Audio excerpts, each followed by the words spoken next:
예수님께서는 계속 비유로 말씀하셨다고 오늘 복음에서 전합니다. 비유는 일상의 것들을 가져와서 아주 편하게 알기 쉽게 설명하는 방법이죠. 그 비유를 드시는 핵심은 언제나 하느님 나라에 있었어요. 창세기부터 요한묵시록까지 결국 하느님 나라에 대한 이야기예요.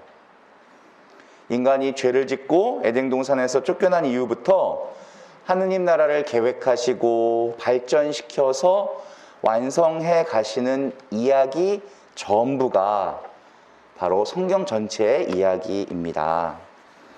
그래서 사실 신부님들의 모든 강론은 무슨 이야기가 돼야겠어요? 하느님 나라에 대한 이야기여야 하겠죠. 우리가 지금 살고 있는 이 세상도 있지만 나중에 완성될 하느님 나라 전체를 바라보면서 강론이 초점을 맞춰야 합니다. 하느님 나라가 왜 그렇게 중요할까요? 이 세상에 눈에 보이는 나라는 다 일시적인 거, 순간이기 때문에 그래요. 언제나 불안정하고 요동치는 것이기 때문입니다. 우리가 눈에 보이는 세상만 추구한다면 절망할 수밖에 없어서 그래요. 문제는 하느님 나라가 눈에 보여요, 안 보여요? 안 보이죠. 이게 문제예요. 볼 수 있는 사람만 보게 되어 있어요. 그래서 예수님은 비유를 하나라도 더 드시면서 하느님 나라가 구체적으로 어떻게 생긴 건지를 자꾸 알려주고 싶으신 거예요. 오늘 비유는 씨를 통해서 요거를 알려주시는 거예요. 마르코 복음의 앞선 부분에서는 씨 뿌리는 사람 비유가 또 나오거든요. 이 씨가 돌밭에도 떨어지고 가시덤불에도 떨어지고. 근데 왜 또 씨 얘기를 하시냐? 앞선 비유에서는 사람의 마음 상태를 말씀하신 거였어요. 오늘 이야기는 이 씨가 가지고 있는 생명력에 대해서 말씀하고 계신 거예요. 27절, 어떤 사람이 씨를 뿌려놓으면 밤에 자고 낮에 일어나고 하는 사이에 씨는 싹이 터서 자라는데 그 사람은 어떻게 그리 됐는지 안다, 모른다? 모른다. 땅이 저절로 열매를 맺게 하는 거다. 언제 자라는지 모른대요. 농부가 얼마나 잘했는지 못했는지가 핵심이 아닌 거예요. 오히려 농부가 할 수 있는 일이 아니라는 거를 오늘 말씀하시는 거예요.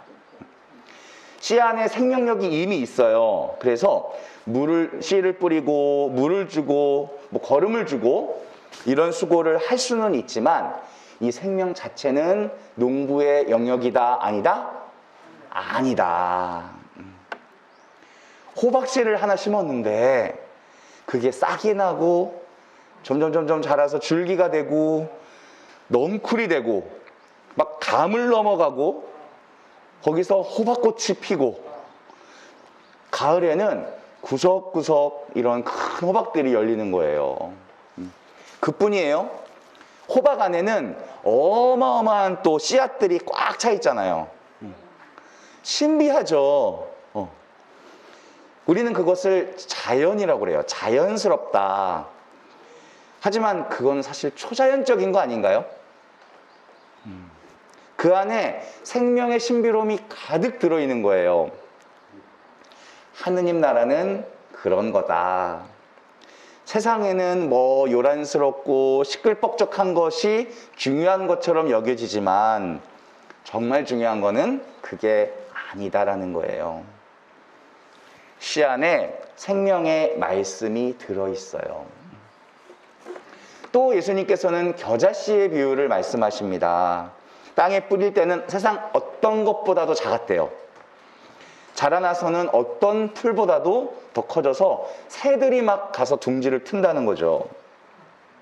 아직까지도 유대 사회 문화 안에서는 뭘 작다고 얘기할 때 겨자씨를 비유합니다.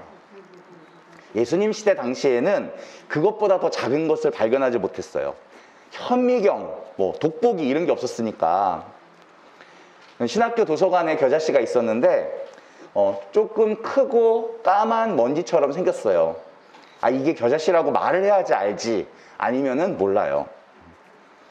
한순간 바람에 사라질 것 같은 존재예요.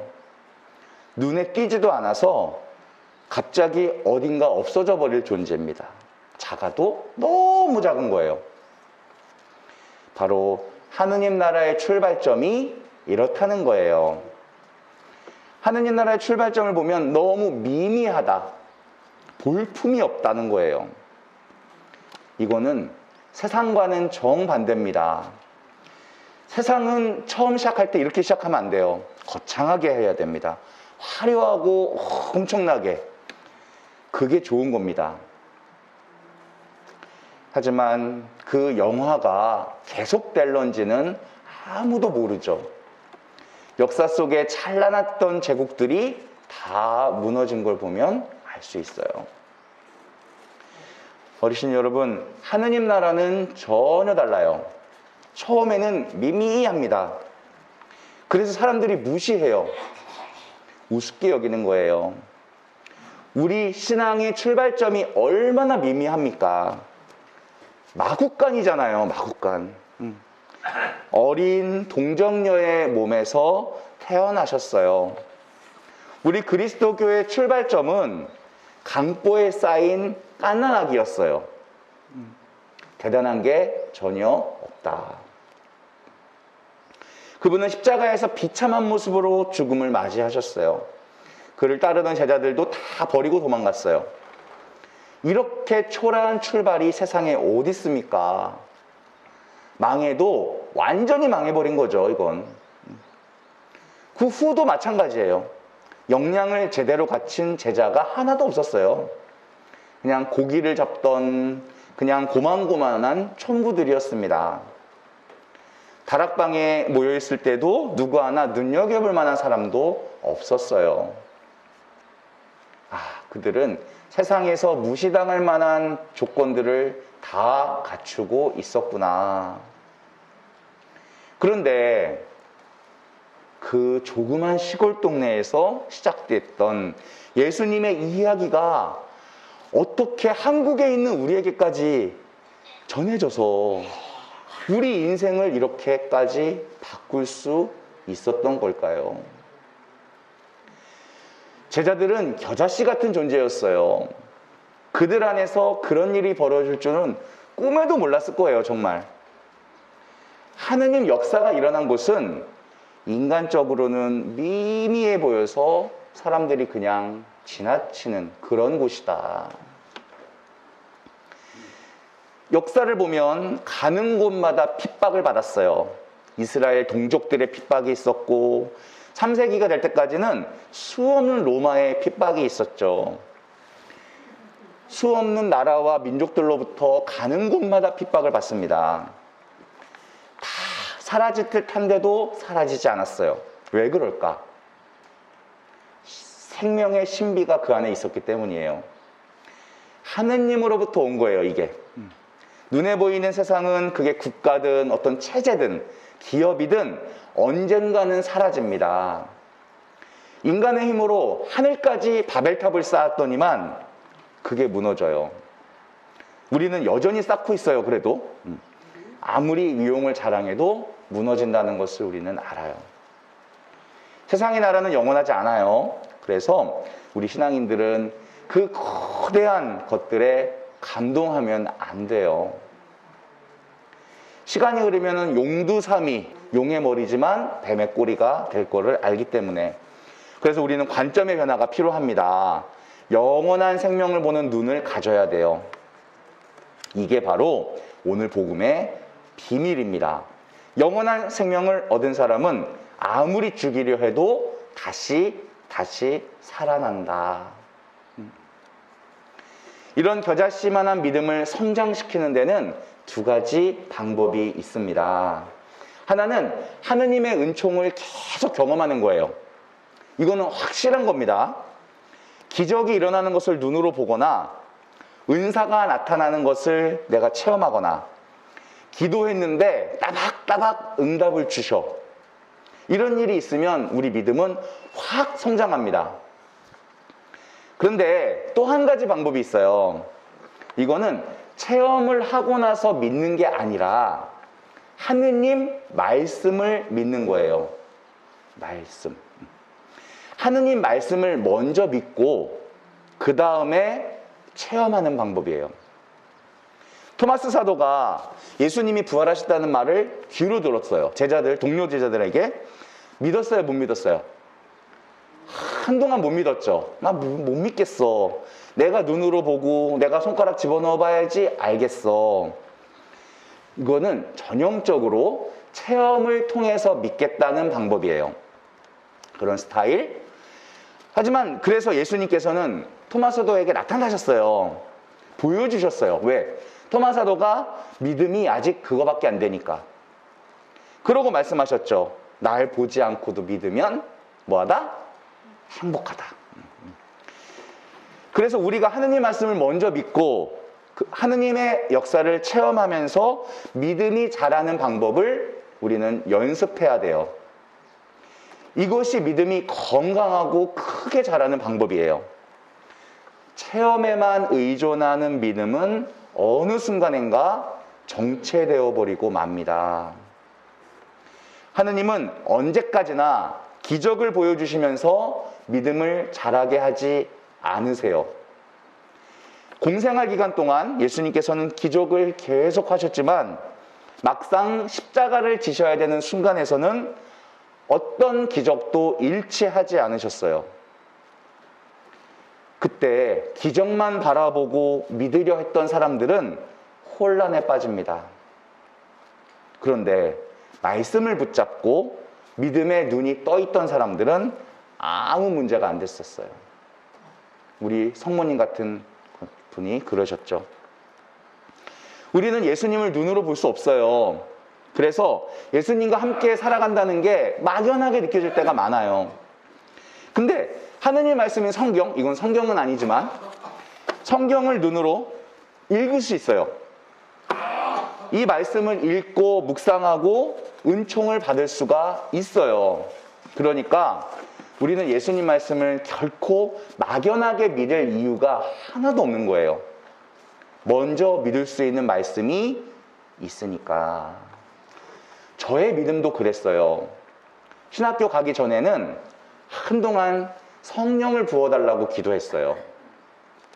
왜냐하면 실제로 제 안에 성령이 계시다는 것을 알지 못했어요. 말씀을 먼저 받아들이는 믿음이 아니었기 때문에 성령을 구하는 것 자체가 성령의 역사인 줄을 몰랐어요. 예수님을 주님이라고 부르는 것 자체가 성령의 역사고, 내가 성체를 모시고 싶어서 간절히 미사 시간을 기다리는 것 자체가 성령의 역사인 줄을 몰랐어요. 내가 죄를 지으면 그것 때문에 내 속에서 근심이 일어나고 있는 거, 이게 바로 성령의 역사구나라는 것을 몰랐어요. 몰랐기 때문에 계속 성령을 부어달라고만 기도했어요. 그런데 성경 말씀을 읽다 보니까 내 안에 이미 성령이 활동하신다는 것을 알게 됐어요. 이거는 엄청나게 놀라운 일입니다. 그때부터는 더 이상 내게 성령을 부어달라는 기도가 사라졌어요. 제가 성령님께 순명하면 언제든지 그분께서는 저를 충만하게 하신다는 것을 알았기 때문에 이제부터는 충만하게 해달라고 기도하지 않고 순명하게 해달라고 기도했어요. 깨우쳐 주셔서 주님 뜻이 뭔지를 알게 해주셔서 나를 좀 순종하게 해달라고 기도했어요. 겨자씨만한 믿음, 눈에 보이지도 않는 믿음이에요. 하지만 그 믿음이 살아있다면 하느님께서는 키워주십니다.